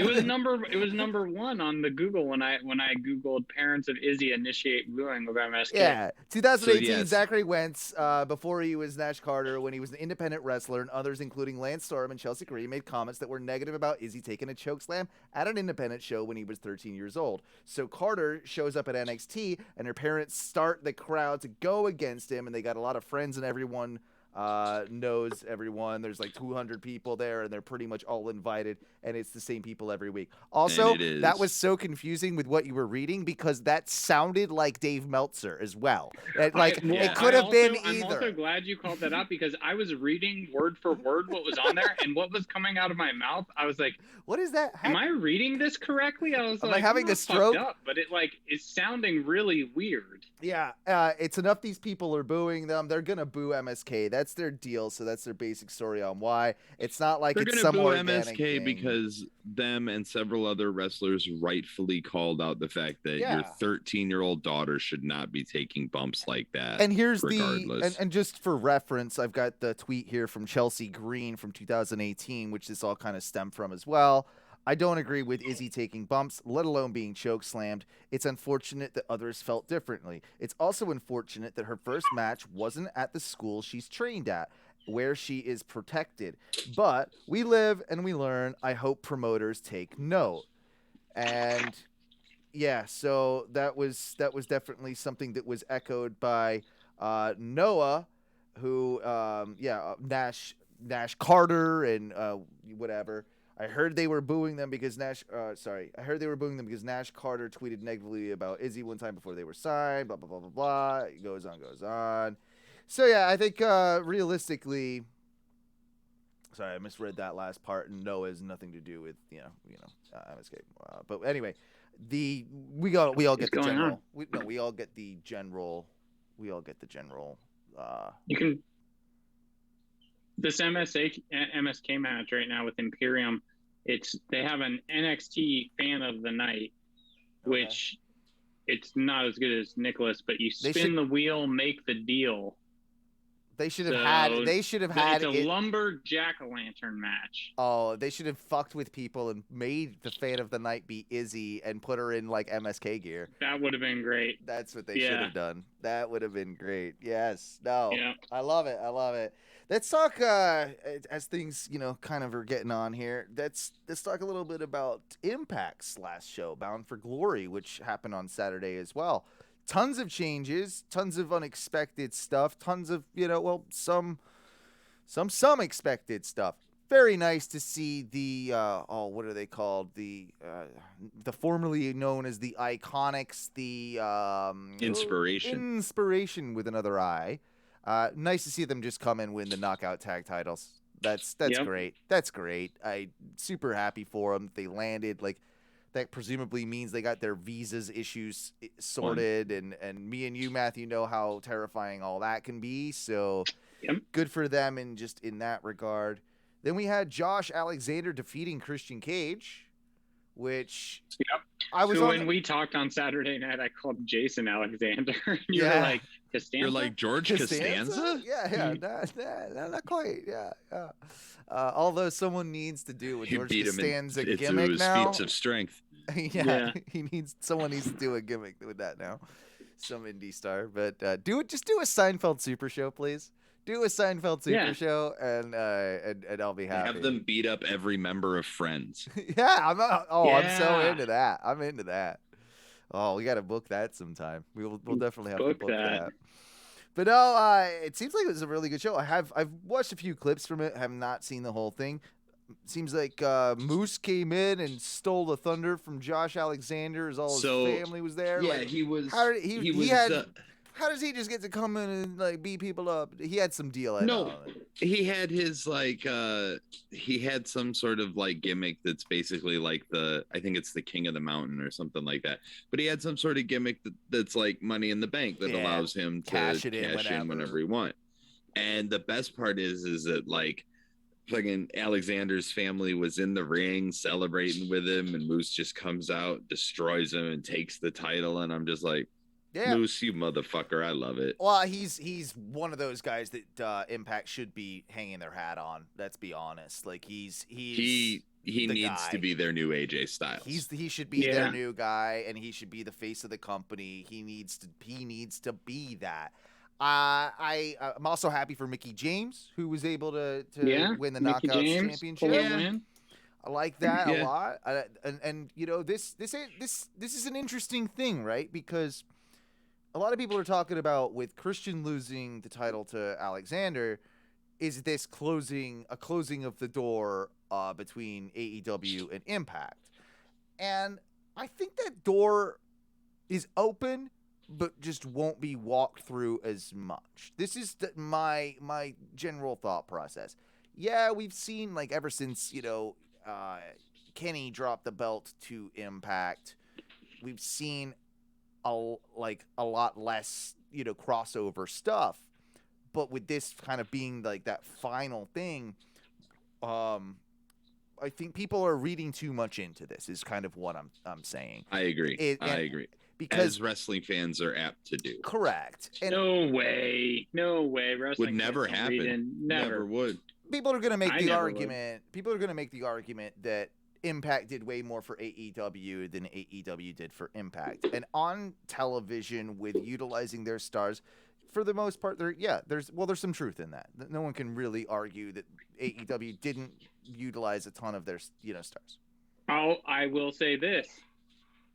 Impact got me to sign up for a free 2 months, and I forgot to cancel, so they've gotten 3 months of payments from me. There you go. This is exactly what they were hoping for. They did something right. Well, and they got $21 out of me. They definitely had me watch a couple of pay-per-views that I wouldn't have ordinarily watched. They got me, like, I would not have known without this run from Kenny who Josh Alexander was, because I wasn't watching Impact. I also wouldn't have known who Ethan Page was, because they were in a tag team called the North one time. The North. So with even just these little things, I have more appreciation for guys on both sides. Now we have, maybe it's going a little bit more dark. They can do their own thing, but we also clearly have probably a bit of a relationship between Impact and NWA, as Mickie James has such a strong relationship with, NWA and their whole deal. So we've got this. Can you just mute your mic while he's whining, Duncan, please? I mean, that'll be the rest of the show. Well, talk. When you talk, just try it unmute. But so it seems to me that realistically, it would be idiotic if Impact were to close the door, and I don't see them doing that. But it would also be dumb for AEW to kind of close any sort of door, and I don't see that happening either. Like this whole little experiment, if nothing else, I think it's proven that it's worked and it can benefit everybody. It's got more eyes on everyone, including Impact and NWA, and now possibly with like more stuff going on with New Japan. I don't see, that's the thing. I don't think it's closed. The door's not closed. It's just not revolving. And I think that's the way. I think that's the way to look at it. That's a really good way to put it. Yeah. And I think that now it's always there. So, I think with this last pay-per-view, I think that's what we need to look at is a lot of people thought Braun Strowman, you know, or whatever the fuck he calls himself Titan. now. Yeah, Adam Titan was going to show up, right? A lot of people thought maybe, you know, Wyndham was going to show up, which I'm not sure where the fuck he is on his 90 days, but it's long past. No, it's 90 days. Yeah. 90 days is on the 29th or 30th is what people have read. So the next lately. 2-3 days. So right? like, so yeah. But I think that, you know, there were things people were hoping for didn't happen, but I also think that when those things happen, I think there's always the possibility, and I think that's what they did, and I think it's actually smart that they pull it back a little bit now, because there's always that possibility, that chance, that hope, and that doesn't mean when people show up in Impact or TNA or anything like that, that all of a sudden now there's all of a sudden the crossover because they're not on AEW, right? That's not the thing. I think now it's been proven you can open it, it works, right?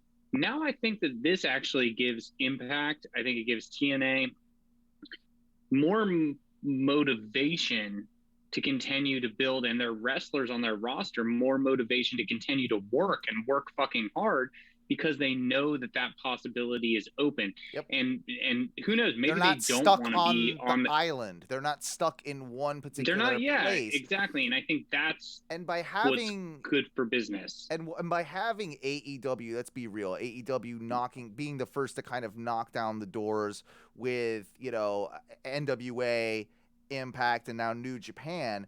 If you're any one of those companies, and hell, even GCW, if you want to throw that in there with Nick Gage and Moxley and shit. Yeah.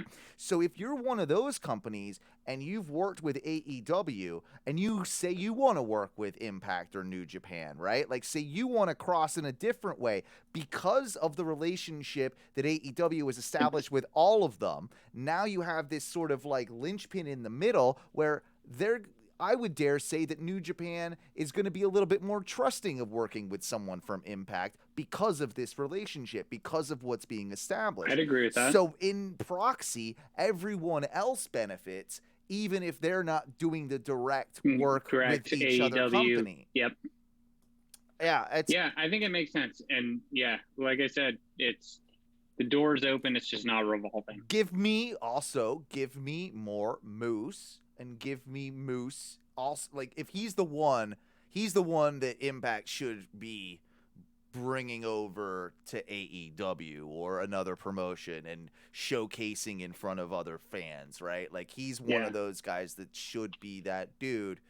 And they have a few of those guys, and especially if they do bring in a Braun or a Wyndham, then you've kind of, you know, like you've got that little piece. Didn't Kenny have a match with Moose when he was the? Yeah, and I thought that was really going to be the sort of the turning point. You know, like it was just a little too early for it. I'm just like, Moose should have been the one. Yeah, they should have had a series of matches. You're right. It was a little too early, and they should have had one of those matches. If they did 3 matches, they should have had one of those matches on AEW television. Yes, that's probably what they should have done, is use Kenny for 2 on Impact and 1 on AEW with Moose. That I think probably would have worked really well. Speaking of Wyndham as well, did you hear that, of course, Taylor Rotunda, formerly known as Bo Dallas, he is returning to wrestling for WrestleCade Revenge, whatever WrestleCade Revenge is. But I thought that... It's my favorite show every year. I was like, is that going to be at the Sausage Castle? Yeah. But honestly, I think we were all under the impression that Bo Dallas was done, right? Like, I didn't think I really didn't think we all thought Leo Rush was done too. True. I mean, it's wrestling. That man's had more retirements than Ric Flair. I know. Seriously. Fucking A. kind of digging where it's going though in AEW right now, and how. Well, yeah, I know he's finally about to have a match too. Yeah, and so. I kind of like how he's going to be like the devil on the shoulder for Dante Martin and kind of give him some character and kind of help him with that. So I don't know. There's good things. I think he was a good signing. It seems like Tony Khan as well is like he's super big on him. Always has been apparently. In other news around the world, Tony Nese signs with AEW, or is at least on their base contract and will appear in AEW. I was going to say, Tony Nese, they've signed 8 new contracts, 9 of them, 1 for Tony Nese and 8 for his abs. Yes. That dude, yeah, he's something else. He is a superhuman specimen. Also, you know who is fucking jacked as shit right now is Ciampa. Yeah, holy fuck, dude! Like watching his his Instagrams. He shrunk for a little bit, but then he got like super lean and defined like crazy. But now he's putting on a little bit more of the bulk with the definition. And dude, he is shredded. Yeah, you're not wrong. You are not wrong. I wanted to see what you thought about. This is like sad but funny to me at the same time, Duncan. Marty Scurll basically announcing that he's like gonna like pretty much only work and not only work, but wants like to continue to work extensively in Puerto Rico. It's like, well, everybody else hates you, even so you might as well. I mean, or maybe you just work in Puerto Rico long enough that there's a buzz about you again. Yeah. I don't know. I feel bad. Yeah, I mean, you could pick worse places to work. That's true. Also, I feel the reason I feel bad is because there have been people that have done worse that have recovered better. Yeah, that's true. And also I will say, I'm assuming Marty still lives in town here in Orlando, so not the worst flight in the world, right? Like popping back and forth to Puerto Rico and everything. Like you could at least continue a job, keep your house, work in Puerto Rico. So I don't know. That's one of those, kind of sad, but kind of funny. Could be worse. The Jericho cruise, of course, happened over the weekend, and I would be remiss if we didn't at least talk about that now iconic picture of Jericho with Orange Cassidy. We knew they were functioning as a tag team for like the one-off. Do you see? I think there's a shirt now, and it's like the Orange Cassidy, like the yearbook photo, and then there's the Jericho, and just says orange underneath it. It says Jericho underneath the other one. Yeah. Jericho was wearing his because of course Jericho has to like copy on something. If it's cool, he's gonna have to copy it somehow, get something off of it. But no, I got a kick out of it. And then they were next to. Great. I think they must have teamed against Danhausen and Will Ospreay. No, they teamed. Yep. Because they had Danhausen and Will Ospreay in the glasses as well. Mm-hmm.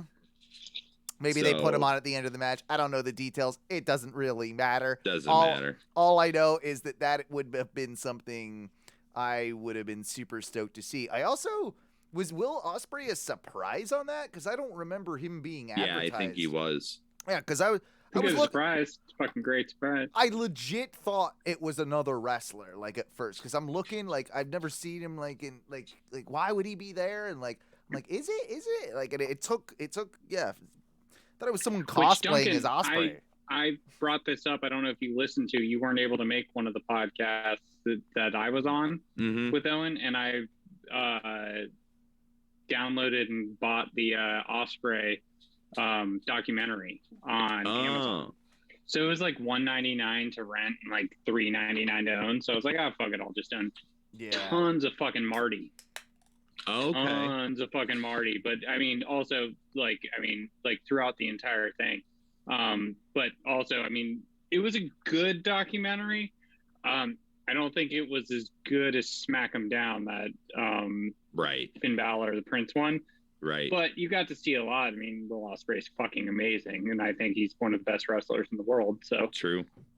Yeah, that's one definitely a guy that forbidden door needs to open up a little bit further for, in my opinion. Like that's, and this is a good sign of that. If he's on, like, I know it doesn't mean anything officially, but just being on the Jericho cruise, what is it, the Rockin' Rager cruise or something? Rockin' Rager at sea. Yeah. Gold jacket, green jacket, who gives a shit? But much like the forbidden door, right? It's one step closer. It's like it's a door that is open. Right. But now the European travel ban is being lifted in November, so that'll also open up a lot more options for sure for some people.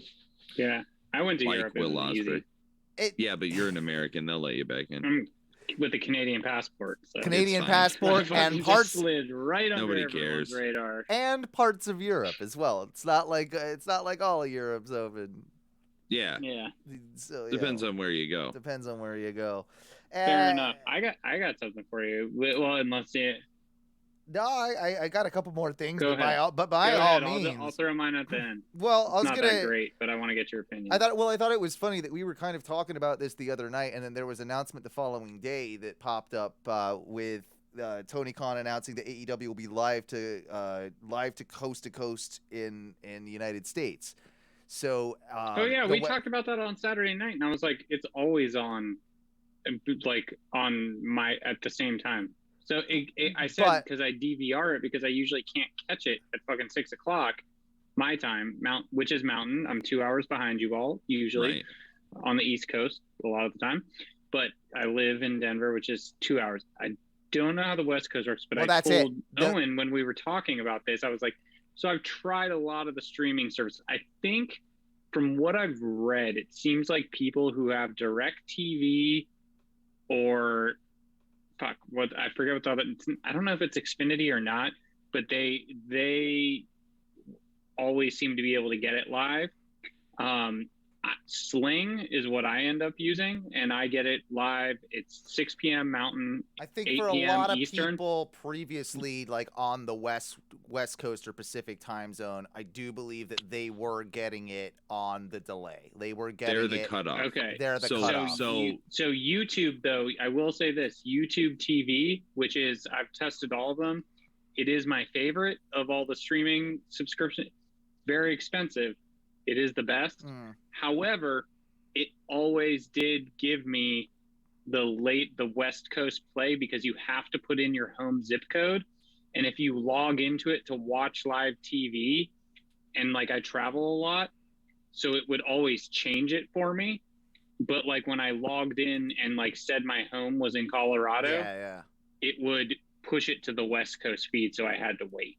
Interesting. It's now, I guess, I don't think you're going to have to worry about that as much anymore because Tony Khan has said that if it's airing at 8 p.m. on the East Coast, it'll be airing at 5 p.m. on the West Coast. It's going to be. I mean, one, do you think that's for a ratings move? I think it is. Two, it's kind of tough for people to watch shit at like 5 p.m. if you're just getting off of work on a fucking Wednesday or something like that. It has its pros and its cons. Like 6 p.m. is tough for me.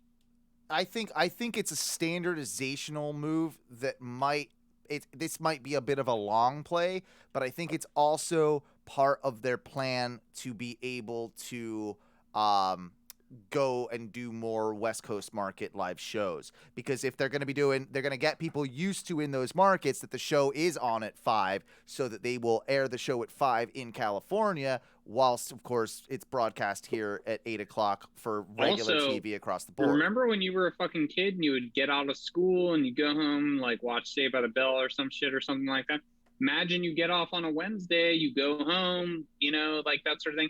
All of a sudden, you get out of school at 3, fucking 4 o'clock rolls around, 5 o'clock, fucking wrestling's on. That's fucking golden. That's going to be good for the younger demo, and which is what they want to keep up in. That's actually fucking could be part of this and be brilliant. No, I tend to agree. So, I mean, it remains to be seen, but I also think it's going to be combined with more of a West Coast expansion of their touring schedule, especially as things open more and more up and California gets itself ready to open up.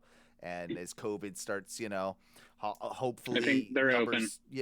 Are they open, California now? Yeah, because I know they were really tough on it for a while. I was just in San Francisco on Well, great. Friday. I mean, ultimately, we'll see. It's an interesting move. Another not so surprising move, but one that I was skeptical to see them actually do again. But thank God they are. Mania 38 being a 2-night event again. Like, we're all in agreement. And This is a good thing, in right? Texas too, Yeah. right? Dallas Cowboys Stadium. Which is the biggest I'm stadium in fully North agreement. America. Don't give me a something. fucking 8 to 10 hour event in one day. Break it up over 2 days. Yeah, And sell 100%. packages, sell 2-day packages, make a weekend out of it. You're not, like it's Sell the I 2-day mean- package in the same seats. I think That's that's They it. had a that big for thing. this past Mania. Okay, good on them. I think that's a great way to do it. And I think that like you know what? I would rather like we all went to Mania, right? And like Sure. it was great and it was a long time. But if we had broken that up over 2 days, it'd have been way better. We would have all would've had a been way better better. time. Way We better. would have all had a better time. That's just you just real. don't get as exhausted. And also as a fan watching at home, I think that's like one of the big things. It's like as a fan watching at home too, like, man, there's only so much fucking I can sit around and watch, whether it's wrestling or anything else, without like literally feeling like a legitimate piece of shit. Right. Like It's just, even like, worse when sitting you're on at the home. couch. If you're at Right. the event, like, yes, it's more like physically draining just because you're in the sun, you're dealing with the heat, especially in Florida for us. But like when you're at home, you feel worse because you're if you're at the event, you at least have like, well, I'm doing something. I'm out. I'm like this is Yeah. you have that bit more adrenaline. When you're at home, yeah, you're like, God damn, I could be doing a lot of things right now. You doing know, like I like, could have anything just gotten else right paid for now. a day's work. Speaking of WrestleMania, me and you had a slight conversation about this the other day, and this I'll kind of leave you with this because it's something I think probably needs some more time to talk about in depth, just as times get closer. But with Mania like shaping up and us getting into like I guess more of the Rumble season and sort of we're slightly seeing the picture of how they're building what will become Mania, right? And that's always something we look at. Is this all like with like say with Roman Brock? Are we doing this whole Brock suspension thing to get us all the way to Mania? Is that what we're doing? Yep. Or Yep. are we going even crazier? I don't think it's The Rock. They've already said that that's likely more for the Not Hollywood. happening. They pretty much ruled that out. Ruled that out. That'll be the following year in Hollywood, right? So if they go that route.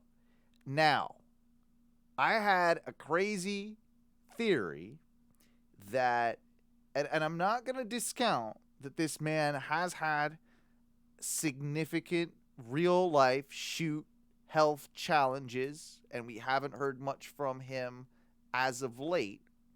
But what if, just what if, they've taken Triple H out of his current role, are getting him healthy to position him as a challenger for Reigns? You've run out of people Because for you've run out of fucking people. Reigns to run through, right? Let's be honest. Didn't You kind of wasn't run it out of Terminator Triple H that he went against Roman? Terminator Trips, was that against Roman? I think so. Or I'll look this up real quick. Or By was the that way, Seth? Ciampa's wearing. He's got that face paint on. Oh shit. He's wrestling right now. He's going Yeah. Psycho Killer. Yeah, he's going Yeah. Psycho Killer, yeah. I Good mean, match though. you might be right, Duncan, if that was the case, but it would be a much different dynamic now, and it has been long enough. Absolutely. And you have run out of those just like high-profile, WrestleMania-worthy attraction type names. Trips is one of the last. Yeah, you But gotta that's bring what I'm Legends talking- Night back, baby. Legends Night, That's right. baby. Oh, You gotta also- bring always. When in doubt, Legends motherfuckers, Night. Legends Night. When in doubt, Legends Night. By the way, Mandy Rose is the new NXT Women's Champion. We called it. Good for her. Collectively, we called it. Yeah. Yep. Toxic Good for Attraction her. standing tall with all the belts at the end of the night there. I like it. I mean, I don't hate it, honestly. Like, at least they're, like, with 2.0, at least they're doing something different, right? Right. We might not love every superstar that they're pushing. We might not, but at least they're trying something different, and that's all. And, dude, like, that's what NXT has always done, and they've, like, you've started with the team that they see the talent in, and then it takes them a little bit to get going, and then eventually the crowd is just like, oh, yep, we like these guys. Dude, the fucking Ascension. Right. The vaudevillains. And nothing like against her, but Raquel Gonzalez was the previous champion, correct? I like Raquel Gonzalez. I think she's very talented. I don't think she moves the needle as much as Mandy Rose with that belt will. I don't. Well, as much as Mandy Rose with the two other members, that whole squad and the things that they can do with it. Right. Yeah. And I also think if they're really trying to get a new audience with 2.0, smarter to put the belt on Brock Brecker, gain attention to this new guy, than basically Daddy. Yep. Yeah. And I love Ciampa. I love Ciampa. It's nothing against Ciampa, but I think it might be a better financial. It'll be better for ratings. Yeah. But then the question is just, where does Ciampa go? AEW. Besides the obvious. Besides the obvious, sadly, he will fall into a feud with Damian Priest on the mid-card of WWE. Probably right. I mean, unfortunately, probably right. And there's so much more to talk about, and yeah, like my stupid theory might not be right, and I hope that, honestly, I hope that Triple H is going to be well enough for that to even be a possibility. I'm not suggesting that was a work.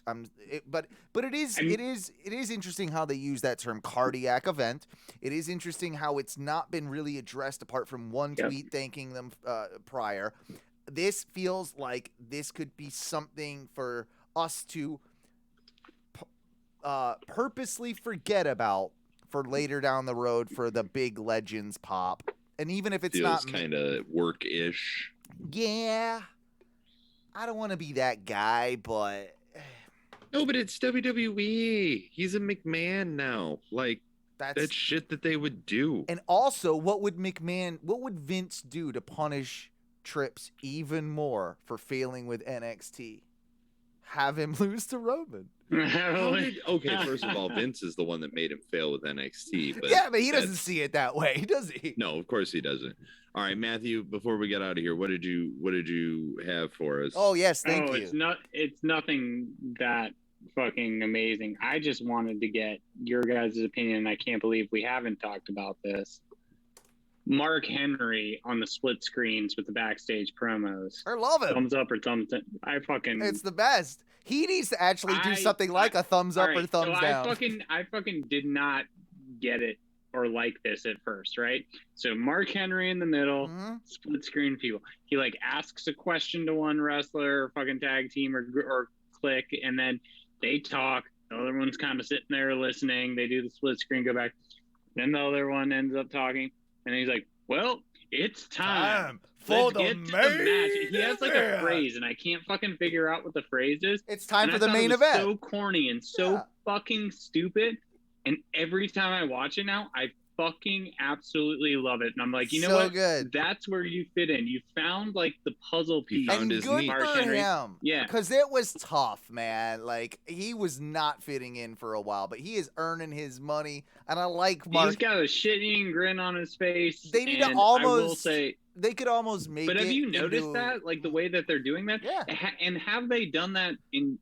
I feel like they used to do that in wrestling when like we were kids or something. They would have like that split screen with the two different wrestlers. Then they would have someone in between and who is like probably Mean Gene. Commentary.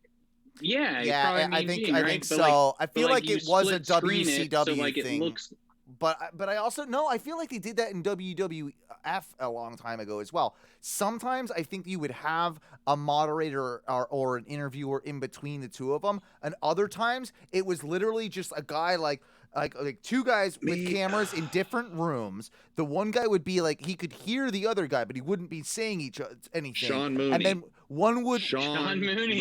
It was Yep. Sean fucking Mooney. Yep. I was like, it wasn't Pettengill. That was Duncan. No. That was like the biggest, like, Yeah, you he digging did it. into He- your brain. he that- pulled it out. Were you watching it? No, happen? you were like, I was like, does he have a headache? Is he having like a fucking cluster headache, or what's going on, or anxiety? And like, you were just pulling that shit out of the deepest caverns of your fucking brain. He rubbed his crystal ball, and I then sure did. and then eventually the answer came That was out. fucking awesome. And then That he was had pretty the- good. It was, and I forgot the love it. name Sean Mooney as well too. Like, that's been a long time, Dude, because I was thinking about it. I'm like, not Pettengill. yeah. And I remember watching the VHS tapes that I had, and like, But am I'm I like, crazy in my thought too that they used to do sometimes where it was just like one promo, but the other guy would be like standing there like listening to the promo going, Watch it. and like, and then that guy's promo would get done, and then they would be like, oh yeah, you know what, Warrior, and then like blah blah blah, like then another yeah, promo would that was start, always like bad. that was, and then Yeah, like that was bad, but that's like, it's an evolution of that is kind of what I'm thinking. Yes. yeah. Well, that's like, so last night, I don't know, you guys probably didn't watch any Raw. I'm in a hotel room, so I did. Yeah, I watched some YouTube. That's it.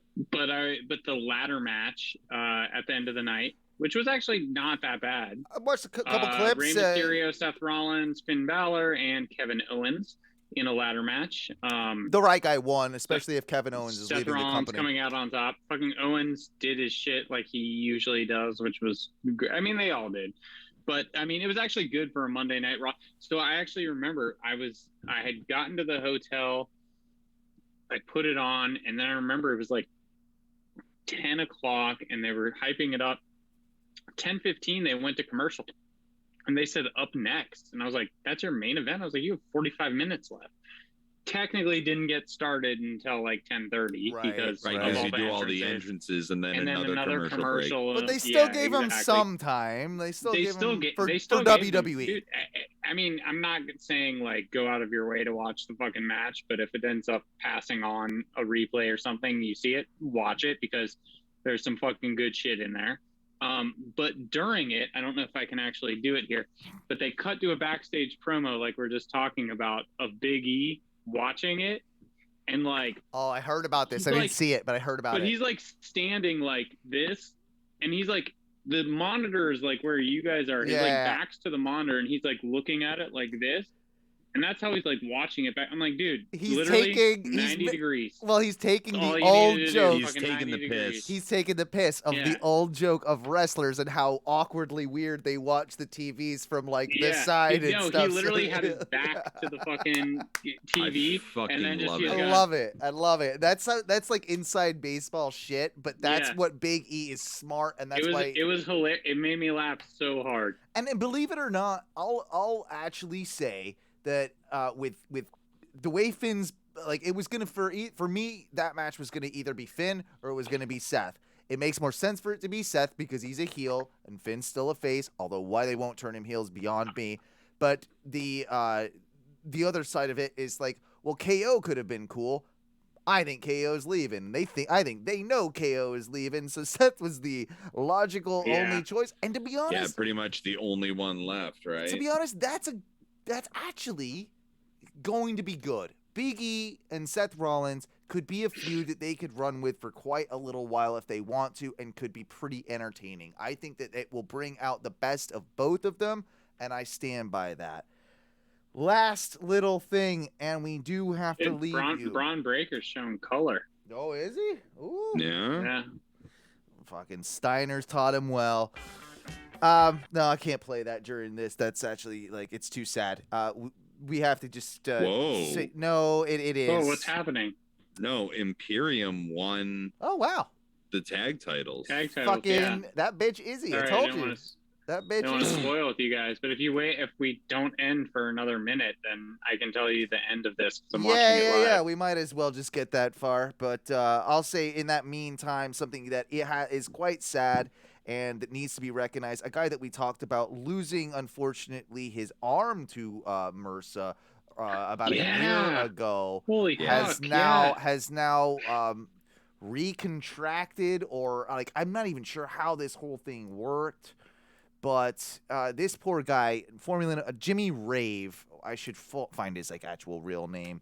He was a star in I don't want to say star, but he was a wrestler in Impact and numerous other independent promotions. But this guy has had now his 2 legs amputated, and it is what a tragic story that this guy has kind of been on. We talked about this guy. I want to say when it happened when he got his arm amputated. So we definitely did. It was tragic then, and even worse now. Shit. I want to give him the respect due and find his actual real name. So if you don't mind me giving 2 seconds here. And I think I did see something about how Mick Foley was doing an auction for some of his memorabilia type thing, and he was donating, I believe, all the proceeds to this guy. So that's really cool. Shit. Trying to find his real name. Just look up Jimmy Rave. The Jimmy Rave on Twitter. Apparently, it's time to come clean. This is what he says. This past June, I began having trouble walking and went to my surgeon. He determined I had MRSA in both my legs and they needed to be amputated immediately. Promoters can tell you, along with my peers, I've had a history with this and would cancel shows often due to this condition. I don't always know where the rumors started. This was due to something else, but I hadn't been to shows for so long. So where did someone see me do something? I think he's saying, I think he's actually putting the wrestling industry over here and saying that this isn't necessarily the fault of pro wrestling. This is just, related, unrelated type deal. I could be wrong in that if we find out any more about it. James Guffey is his real name. 38 years old and now only has 1 limb. Poor guy.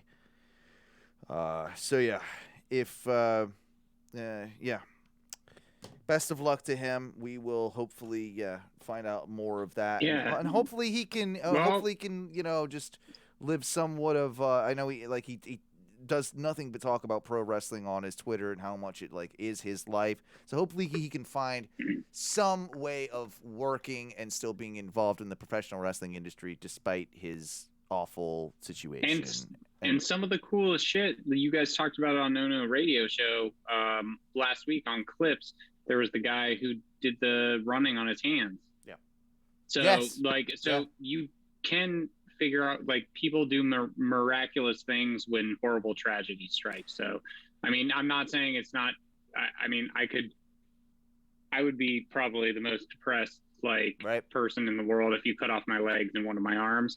But we've seen amputee wrestlers before. And people do end up finding new passions and new things. And if he can find it in wrestling, I think that's awesome. Well, yeah. Best of luck to him. Where do we land on the result here? Guess. Braun still. Ciampa retains. Okay. Yeah. All right. You're muted still, Dunks, but yeah. That's interesting. I didn't think it was gonna happen either, especially watching the way it was finishing. So Ciampa had ton of knees to Braun Breaker, ton of knees, running knees to the face. Thought there was going to be an actual turn after that, but no, he got the 3-pin without disqualification, without interference. And did we have any sort of beatdown afterwards? Did we have a Braun Breaker heel turn? Nothing. No, we cut directly to Chucky. All right. Well, of course we did. Not the result that I think most of us expected. No, but that's a good amount more titles changing hands than I thought was going to happen tonight. Well, I mean, it was Toxic Attractions night, clearly, really, Yeah, and Imperium's sure. Weirdly. Maybe they're they're exactly like Toxic Attraction, so they'll become one group. You know, like Imperium Toxic and Imperium. Toxic Imperium. Yeah. Like they're sexy Nazis. Imperium that I like traction. Toxic Attraction until like I went out in public and they like tried to get me to go to a club, and then I'm like, yeah, I'm gonna go home. Yeah, they're like they're like sexy Nazis, right? Like that's the thing. I'm over it. God damn it! Oh, and you ruined everything. I can't punch you in the face because you're women, so I got to find a cool chick who can do it. Oh, you know what though? That John Gacy guy, he'll solve all of it. Joe Gacy. John Gacy. John Gacy. That's the clown like motherfucker. Yeah. John Gacy dresses up like a clown and murders boys. I'm gonna do a fucking. That's gonna be my wrestling gimmick. The murdering clown. Jay Gacy is my name. J-Dubs Gacy. I love it. Yeah. Boys, is there anything else you want to discuss or just throw out there before we end for the evening? No, I sounds feel like we're good, right? On the split screen with the two of you guys. Yeah. It's going well. Well, that was the main event, and we thank everybody for joining us at the meetup, and we hope to do another one soon, especially when AEW comes back to an Orlando show, And I'll say this. I'm usually embarrassed by you motherfuckers at Orlando audiences. You did good, kid, this time. Orlando, you pulled one out. You didn't embarrass me. Although MJF did say pretty much everything what he did say was true. There's that was fucking hilarious when he came out and he said show some class. a lot of inbreds and pores, as he likes to say. That being said, we love you. Check out OhnoRadioShow.com. Check out OhnoWrestling.com. Check out our Patreon, patreon.com/ONRS. Twitch.tv/ONRS Live. That's where you can find this show every Tuesday night, or most Tuesday nights, whenever we can get our schedules together, around 8 p.m. or 8:30. Usually we've got our other flagship show, Ohno Radio Show, on there as well on Thursdays. I think that's all the things. Instagram at Ohno Wrestling. And boys, what do we say when we get out of here?